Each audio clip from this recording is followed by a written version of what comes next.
I just spent an entire day cleaning up the shop and it's about to become a mess again. It's fine, it's fine. It is the first day in our shop of the new year, and what are we working on? Well, we have a kind of exciting project because we're gonna get to work on Molly and I's basically dream car, which is a vintage Land Rover Defender. And because of that, we're gonna be using some like super expensive African teak. And the first thing we need to do is start like breaking down the material and getting it milled and everything, which is going to bring us to a very big kind of, I don't know, scary purchase in our small business woodworking that we'll get to in a minute. But first things first, let's get all this material outside because it's a beautiful day and start breaking it down into more manageable pieces, and then we'll come back in here and start milling it up. Yeah, it's also frigid in this shop. It's colder in the shop than it is outside. Very much so. Why?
Steps in for the day.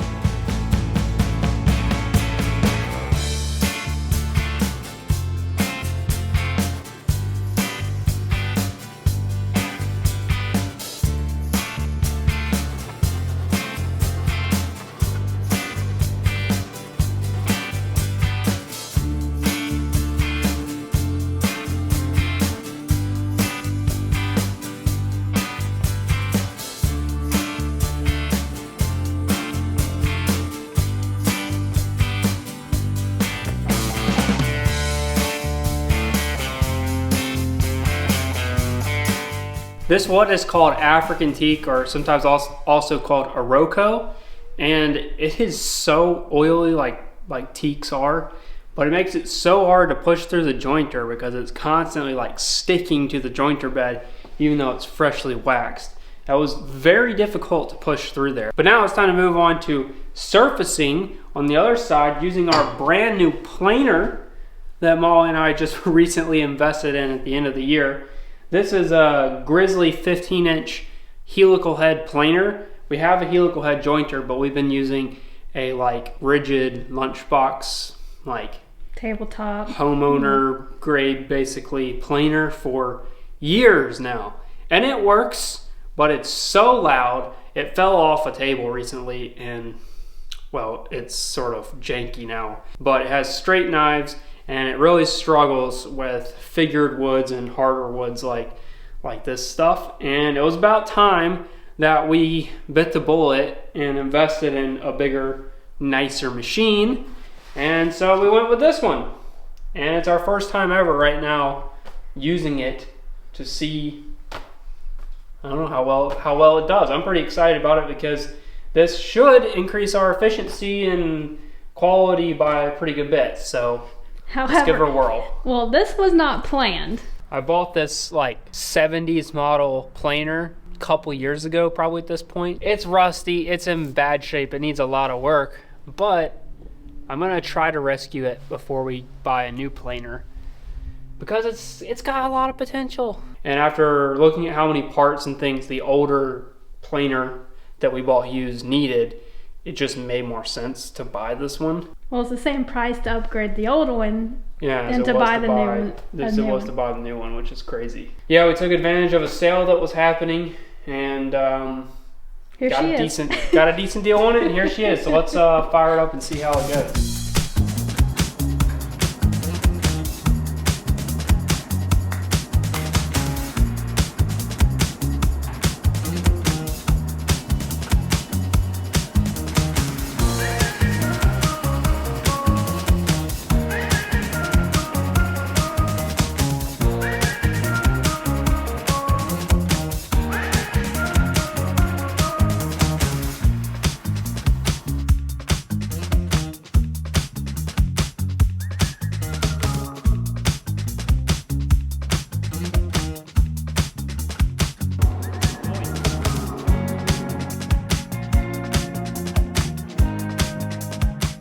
First run through, what's your thoughts? Just infinitely better in every way, but I mean, I expected that. It should be for how much these things cost. So, Right.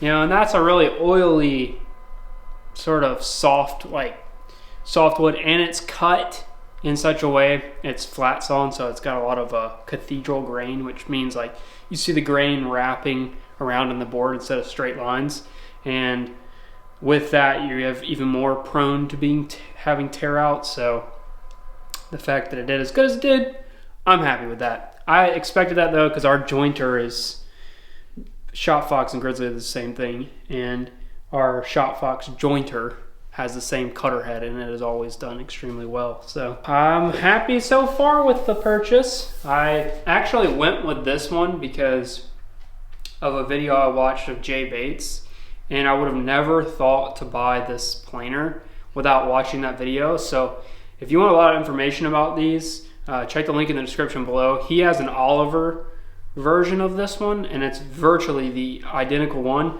but what's different about this one is the bed is fixed and the head moves up and down, which honestly I just assumed meant that it wasn't as good, because that's the way, you know, the cheaper ones are done, and I figured you wanted the head to be fixed. I don't know why, I just assumed that. The thing that I never thought about, which is super cool about a fixed bed planer, is that this bed height never changes. So if you want to put roller out feeds or anything, you can. It won't interfere with things going in and out because the height doesn't change. So it makes setup for like production runs like infinitely better. And plus side is it's a little bit cheaper. I think the thing that they suffer with a bit more is snipe, but every planer I've ever used has snipe, so I just run boards back to back through there, so you only get snipe on the first board and the last board, so it's not really an issue. And I don't know if this is staying here, but that worked pretty well. Yeah, that flow. Well, it's got a nice mobile base, so we can move it out of the way if we need to get to the bandsaw, but honestly, you can use the bandsaw still. That's the kind of crazy thing about this island setup that we have. We have so many tools in such a small area, and it still works pretty well. Well, and for dust collection, because it can move from there to here to down right there. Yeah, it's not the most efficient not having like ducting that's permanent, but in a small shop like ours, works. It's just fine.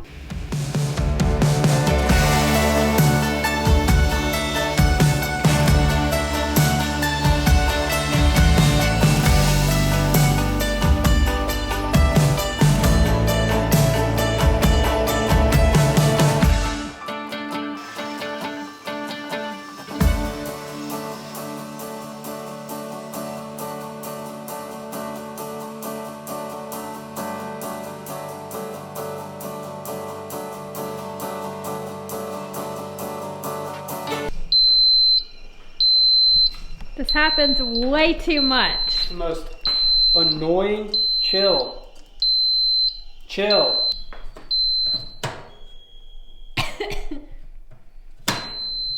What?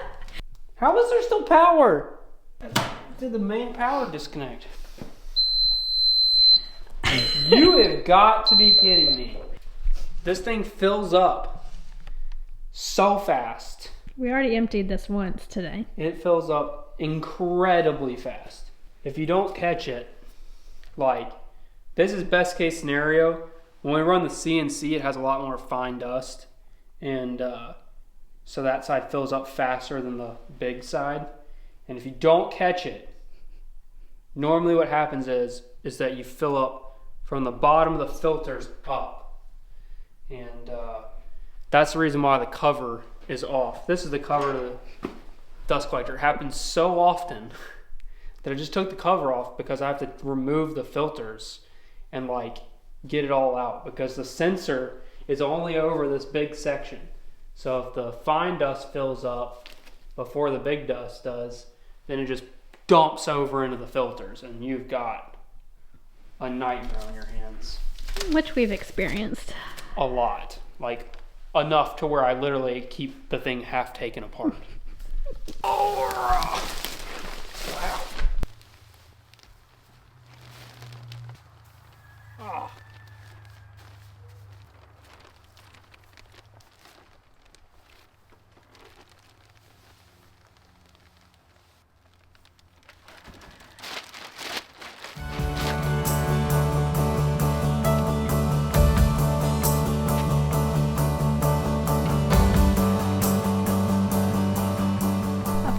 There's always something we need to go to the store for. There's always one thing that we don't think about when we start. Well, we gotta get a new router bit. There's always tools to be purchased with us. I feel like every single project there's like a specialty something that we need. But unfortunately, more than that, we milled the exact amount of wood we needed, which was a mistake. Should have milled a little bit of extra because we have 2 extra boards. But the last 3 boards, which were the first board I cut, surprisingly, were extremely case hardened, which just means that they were dried improperly and they bananaed whenever I started cutting them. So we're 3 boards short, so we have to go back and do the whole milling process again on basically one more board. Yeah. Which is a bummer. Lesson learned there. But this stuff cuts extremely easily on a table saw. I've never worked with this wood before, and it's like cuts like butter on a table saw, which is funny because the planer and jointer seem to struggle a little bit with it, but the table saw, cutting it, ripping it, it doesn't care. To the store? To the store.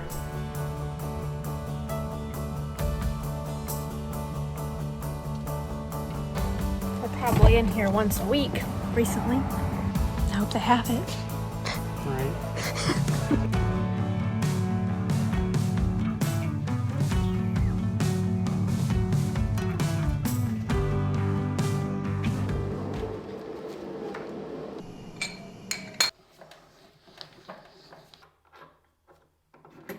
The most satisfying part right here. All these new bits come with this wax coating on them.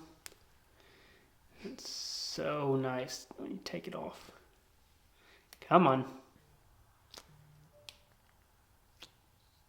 Go there.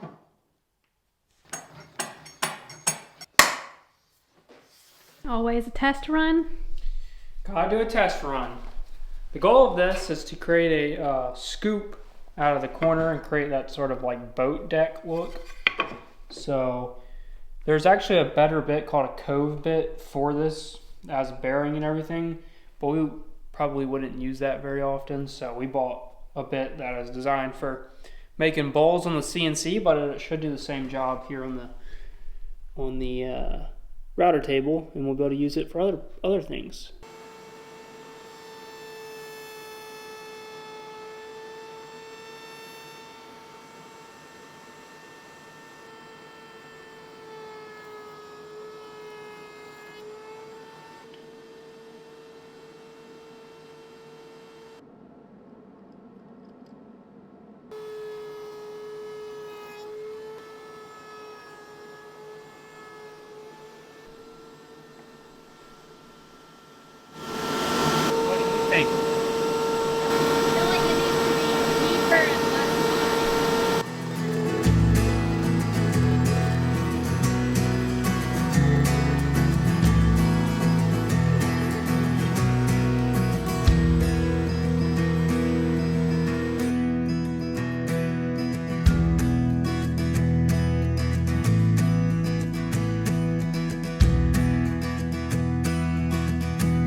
We got all of our cove cuts done on all of our slats last night. It took a really long time, surprisingly, but they look really good.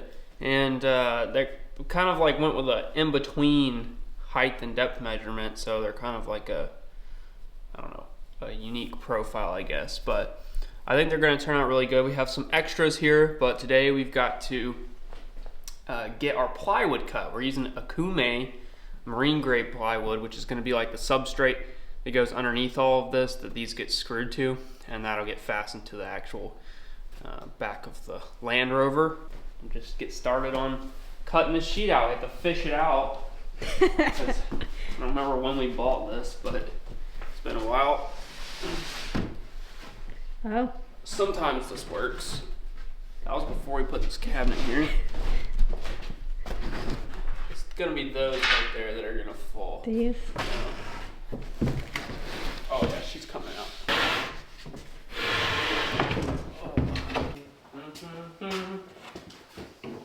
Probably square enough for the girls I go out with.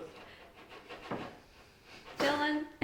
Use a square to check a square. It's square. Don't trust any squares. I have a phobia of squares not being square. It's a real issue, huh? It is. It really is. I'll try to measure this both sides square, because that'd be a miracle. It's amazing the millions of dollars worth of machinery that goes into making a sheet of plywood, and my $12 square is more accurate. I guess you're a decent shop assistant. Shop manager. Oh, what'd you do there? Maybe not. Did you drop it? No. You dropped it. You dropped it and broken it. That's coming out of your paycheck. Wait, I need ears. Where are they at? Shop manager, supposed to be shop I have safety them on personnel. there for you. You're No. supposed to be shop safety personnel. Dylan. I oughta. Okay. I oughta. Stop.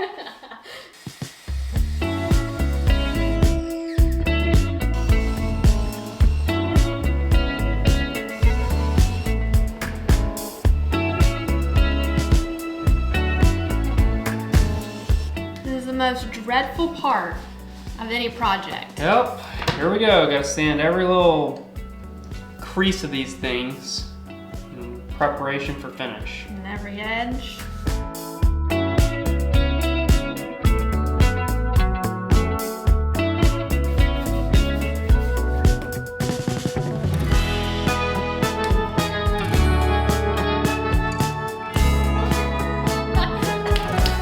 Being in a small shop, Molly and I really struggle sometimes to get, the efficiency the best way possible. But right now we are applying finish. We're using Total Boat's Halcyon finish, and we're applying that to the bottom side of all these plywood panels because they'll never be seen, but there is a potential that water gets in the vehicle, and we want to make sure, even though this is marine grade plywood, it's sealed so that it doesn't collect water and create mold or anything like that.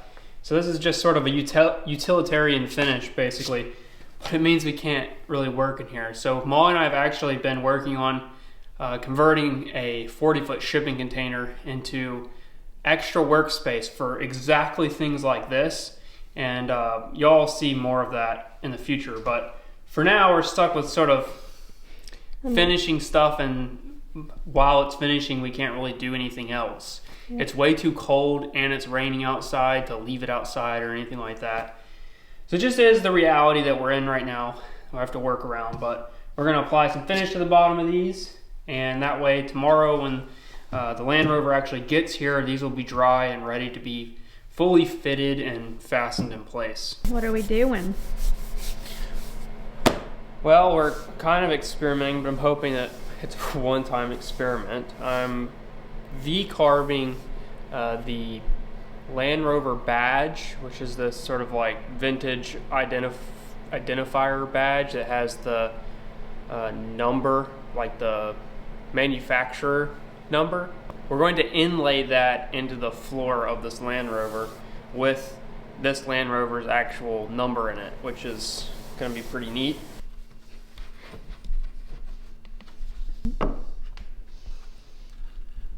it's gonna be pretty cool.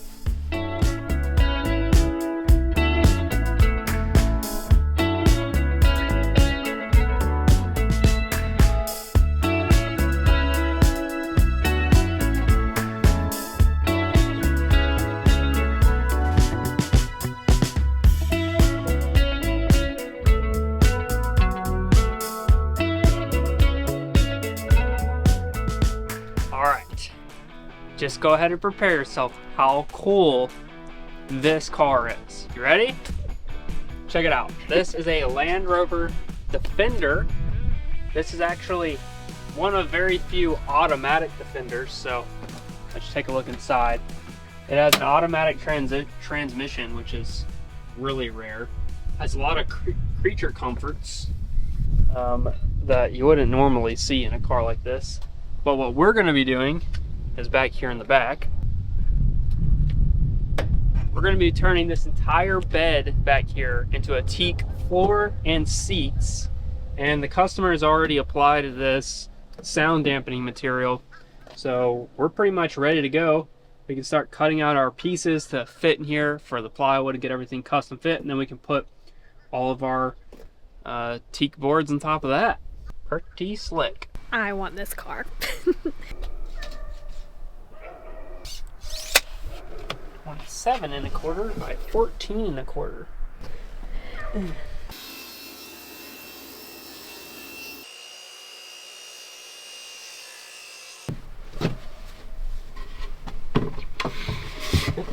This is gonna be tricky. Yeah.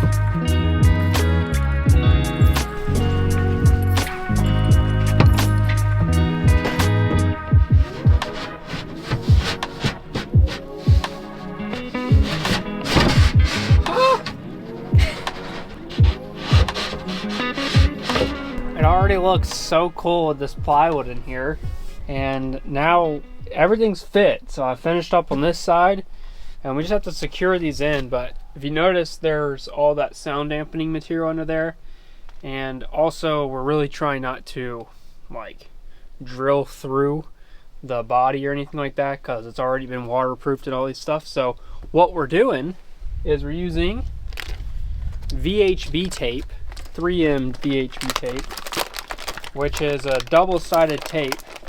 Wow, I can't even get it out of the bag. It's so... Oh, goodness.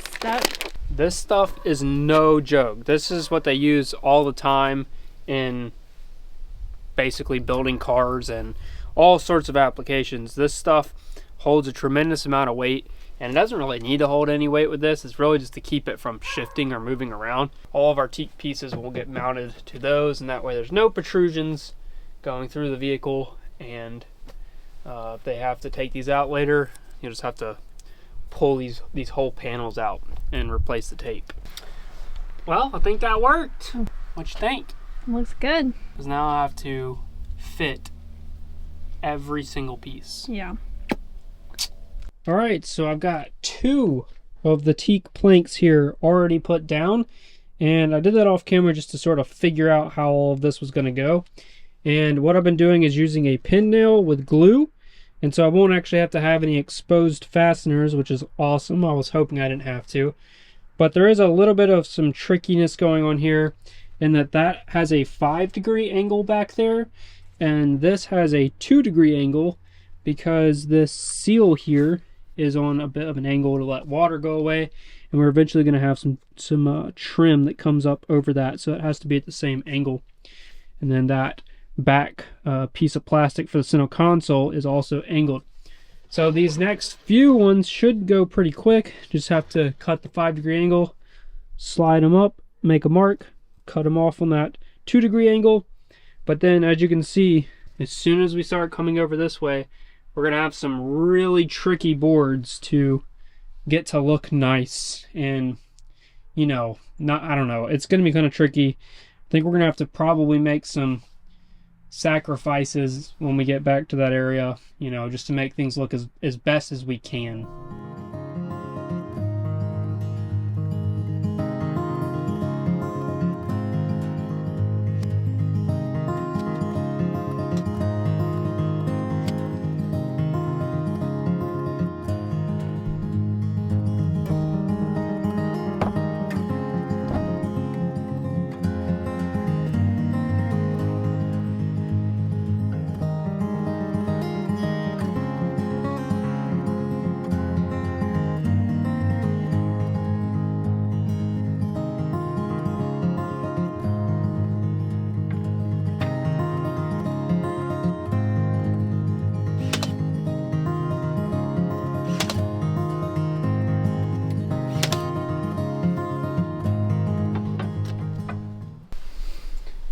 How worth is it?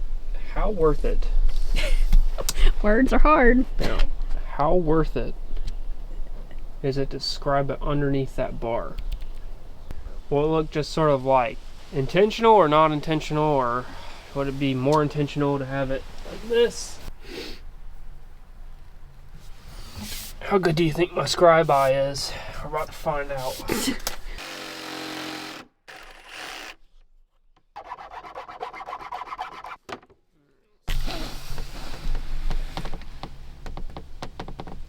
Nice. Just saying. Oh, perfection. Perfection.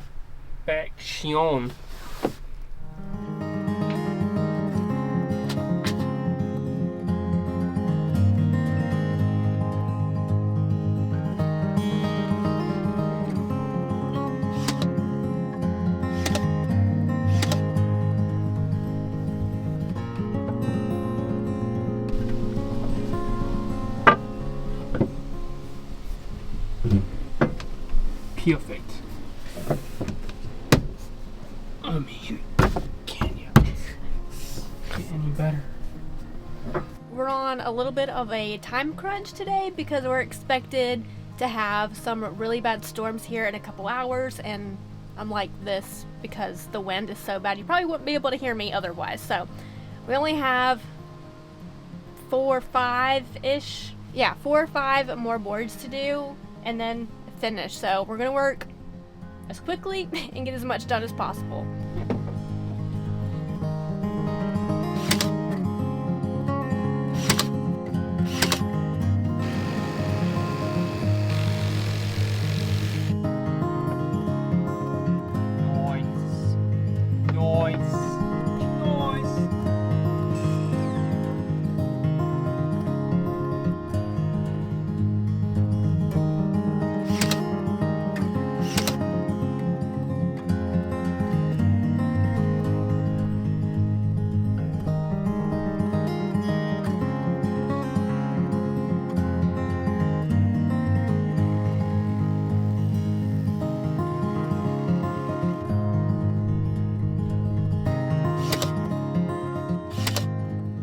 Boom.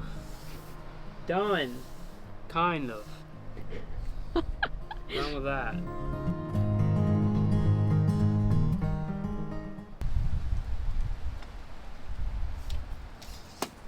This is going to be highly stressful routing this out. We got to go make a template first.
Well guys, that is a wrap on this project. Our client is on their way to come pick this thing up. We just rinsed it off and got it all cleaned out.